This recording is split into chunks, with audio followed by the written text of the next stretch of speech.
Hello student, welcome to Bishop Academy online classes. Dear student, today I am going to discuss about the fifth principle of fifth fuels principle of management, which name is unity of direction.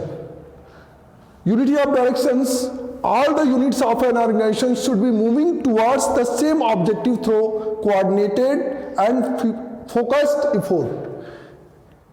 जो unity of direction का मतलब होता है जितने भी किसी organisation में जितने भी यूनिट्स हो, चाहे वो प्रोडक्शन यूनिट हो, सेल्स यूनिट हो, मतलब जितने भी डिपार्टमेंट्स हैं आपके, वो सारे डिपार्टमेंट्स सिर्फ एक ऑर्गेनाइजेशनल गोल्स की तरफ, जो मेन जो गोल्स है, ऑब्जेक्टिव है जो ऑर्गेनाइजेशन के, उसकी तरफ फोकस होना चाहिए, न कि पर्टिकुलर यूनिट वाइज गोल से मतलब नहीं होता है। यहाँ पे यूनिटी ऑफ डायरेक्शन का मतलब यह है कि all the unit of an organisation should be moving towards the same objective through coordinated and focused efforts, यानी कि पूरा इफोर्ट्स जो भी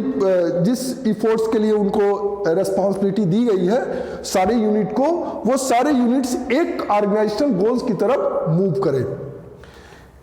Unity of direction states that there should be one head and one plans. यहाँ पे one head one plans का मतलब particular unit के लिए पर्टिकुलर प्लान्स होना चाहिए, एक डिपार्टमेंट के लिए, एक डिवीजन के लिए एक ही प्लान होना चाहिए, एक ही प्लान सारे डिवीजन के लिए नहीं होना चाहिए। It should be have to यहाँ पर unity of direction states that there should be one head and one plan. It is the most important point, one head and one plan. One head and one plan for a group of activities having the same objective, यानी कि same objective हो और one head one plan हो, यानी कि one head का मतलब जो पर्टिकुलर यूनिट है उस यूनिट का जो हेड होगा उसका एक ही प्लान होगा और उसी प्लान पे उस यूनिट के लोग वर्क करेंगे और उसी के ऑब्जेक्टिव की तरफ फोकस करेंगे। इसको हम समझ सकते हैं एक एग्जांपल के द्वारा कि सपोज करें कि if a company is manufacturing motorcycle as well as cars, अगर कोई कंपनी है जो बाइक भी मैन्युफैक्चर कर रही है और कार्स भी मैन्युफैक्चर कर रही है, यानी कि ऑटोमोबाइल भी है और बाइक भी है, यानी कि अब इस ऑटोमोबाइल सेक्टर में एक ही कंपनी ऑटोमोबाइल सेक्टर की मोटरसाइकिल भी बनाती है, बाइक भी बनाती है और कार भी बनाती है। इस केस में फ्यूल्स के अकॉर्डिंग अगर ऐसा कोई कंपनी है जो एक से अधिक प्रोडक्ट को प्रोडक्शन करती है तो उसके उस प्रोडक्ट के डिफरेंशिएशन के साथ ही उस प्रोडक्ट के उतने डिवीजन भी होने चाहिए, यानी कि मोटरसाइकिल मैन्युफैक्चरिंग का अलग डिवीजन होना चाहिए और कार मैन्युफैक्चरिंग का अलग डिवीजन होना चाहिए और मैन्युफैक्चरिंग या मोटरसाइकिल मैन्युफैक्चरिंग का डिवीजन का एक अलग इंचार्ज होना चाहिए, अलग हेड होना चाहिए, उस यूनिट का अलग हेड होना चाहिए और कार मैन्युफैक्चरिंग यूनिट का अलग हेड होना चाहिए। यानी कि if a company is manufacturing motorcycle as well as cars then it should have to separate division, यानी कि उसमें दो डिवीजन होना चाहिए, एक मोटरसाइकिल के मैन्युफैक्चरिंग का डिवीजन हो और एक कार मैन्युफैक्चरिंग का डिवीजन हो, दोनों डिवीजन दो जगह हो और दोनों division each division should have its own incharge और प्लान्स एंड रिसोर्सेज, और हर डिवीजन का अलग हेड होना चाहिए, अलग उसका प्लान होना चाहिए और अलग उसके सारे रिसोर्सेज जो भी उस रिसोर्सेज उसमें यूज किए जा रहे हैं, यूटिलाइजेशन हो रहा हो, वो सारे रिसोर्सेज उसके अलग होने चाहिए। The working of the two division should not overlap on any account, यानी कि किसी भी तरह से उनका वो वर्क है वो ओवरलैप नहीं होना चाहिए, यानी कि एक डिवीजन से वर्कर्स दूसरे डिवीजन में नहीं जाने चाहिए, जो वर्कर्स जिस डिवीजन में काम कर रहे हैं, जो एम्प्लॉइज जिस डिवीजन में काम कर रहे हैं उसी डिवीजन में वो एम्प्लॉइज वर्क करेंगे। तो ये आपका यूनिटी ऑफ डायरेक्शन हुआ, यानी कि इसके अकॉर्डिंग अगर हम देखें तो यूनिटी ऑफ डायरेक्शन और यूनिटी ऑफ कमांड में डिफरेंसेस होते हैं। यूनिटी ऑफ कमांड क्या कहता है, अकॉर्डिंग टू द मीनिंग या डिफिनीशन की बात करें तो अकॉर्डिंग टू द मीनिंग और definition unity of command states that a subordinate should be received an order from only one superior at a time, but वहीं अगर हम यूनिटी ऑफ डायरेक्शन की बात करें तो according to this principal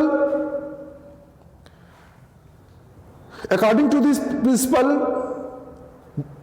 there should be one head and one plan, यानी कि unity of direction के अकॉर्डिंग वन हेड और वन प्लान होना चाहिए। वहीं पे उनके एम की बात करें तो जो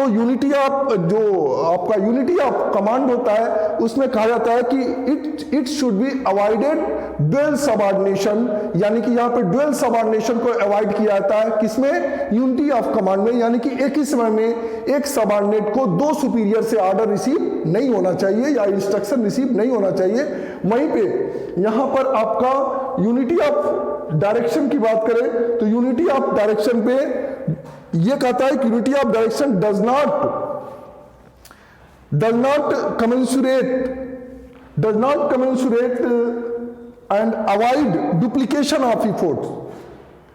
तो यानी कि वहां पर न तो इफोर्ट का डुप्लीकेशन नहीं होना चाहिए, ना ही वर्किंग का कमेंसुरेट होना चाहिए। वहां पर एक ही इंप्लाइज दो डिवीजन में एक साथ वर्क नहीं कर सकता है, यानी कि दो प्लान के रूप में उसको इंस्ट्रक्शन नहीं प्रोवाइड किया जा सकता। वो जिस डिवीजन में वर्क कर रहा है उसी वर्क का प्लान उसको समझाया जाना चाहिए, ये कहने का मतलब है। तो इस तरह से आपको यूनिटी ऑफ कमांड और यूनिटी ऑफ डायरेक्शन में आपका डिफरेंसेस है। यूनिटी ऑफ कमांड कहता है कि a subordinate should have to receive an order from only one superior at a time, एक समय में सिर्फ एक ही सुपीरियर से उसको ऑर्डर रिसीव होना चाहिए। जबकि यूनिटी ऑफ डायरेक्शन कहता है कि there should be one head and one plan.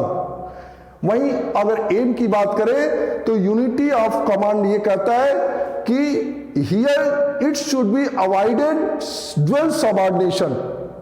Dual subordination को अवॉइड करना चाहिए। यह उद्देश्य होता है यूनिटी ऑफ कमांड का कि एक ही समय में एक सबऑर्डिनेट को एक या एक से अधिक सुपीरियर से उसको दो या दो से अधिक सुपीरियर से उसको ऑर्डर नहीं रिसीव होना चाहिए, उसको सिर्फ एक ही से ऑर्डर रिसीव होना चाहिए। यह ड्यूअल सबऑर्डिनेशन का मतलब होता है। लेकिन वहीं पे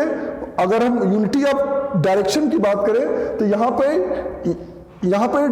यूनिटी ऑफ डायरेक्शन ये कहता है कि यहां पर आपको अवॉइड करना चाहिए किस चीज का, duplication of efforts and wastage of time. Duplication of efforts and wastage of time का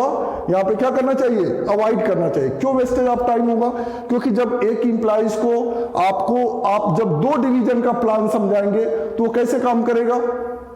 है कि नहीं। क्योंकि आप अब उसके एक ही कंपनी के दो डिवीजन हैं और इंप्लॉइज को किसी पर्टिकुलर एक ही डिवीजन का काम मिलना चाहिए उसको, ये यूनिटी ऑफ डायरेक्शन कहता है। यानी कि वो पूरा अपना 100% इफोर्ट जो है वो फोकस किस पे करेगा, किसी एक डिवीजन पे करेगा, दोनों डिवीजन पे नहीं कर पाएगा। तो ये आपका कहता है। वहीं पे अगर दूसरा हम डिफरेंसेस की बात करें, नेसेसिटी एंड सिग्निफिकेंस की, तो it is necessary, unity of command की बात है, it is necessary for all subordinate. ये यूनिटी ऑफ कमांड सभी तरह के सबऑर्डिनेट के लिए एप्लीकेबल होता है। जबकि अगर इसकी इंपॉर्टेंस अगर देखा जाए, the principle facilitate coordination between the activities के बीच में कोऑर्डिनेशन होना चाहिए, न कि डिवीजन के बीच में कोऑर्डिनेशन होना चाहिए। ठीक है, तो ये आपका यूनिटी ऑफ कमांड और यूनिटी ऑफ डायरेक्शन के बीच में डिफरेंसेज हुआ, जिसको आप क्या कर सकते हैं अलग से, the difference between unity of command and unity of direction आप कॉपी में लिख लीजिएगा इसी के जस्ट बाद से, जिससे आपको ये मालूम पड़े कि कौन सा आपका। और इसी में चौथा आप डिफरेंस लिख सकते हैं एग्जाम्पल देकर के, यूनिटी ऑफ कमांड का और यूनिटी ऑफ डायरेक्शन का एग्जाम्पल देके, जैसे मैंने समझाया है वैसे करके आप लिख सकते हैं। लेकिन इतना ध्यान रखें, जैसे मैंने इसके साथ एक एग्जाम्पल लिखा है वैसे ही सब प्रिंसिपल के साथ एक एग्जाम्पल आपका जरूर होना चाहिए, जिससे कि आपको केस स्टडी को समझने में इजी हो। ठीक है, और फिर भी आपको कोई प्रॉब्लम होता है तो आप उसको व्हाट्सएप ग्रुप या गूगल क्लासरूम में कमेंट करके पूछ सकते हैं। Thank you, have a nice day.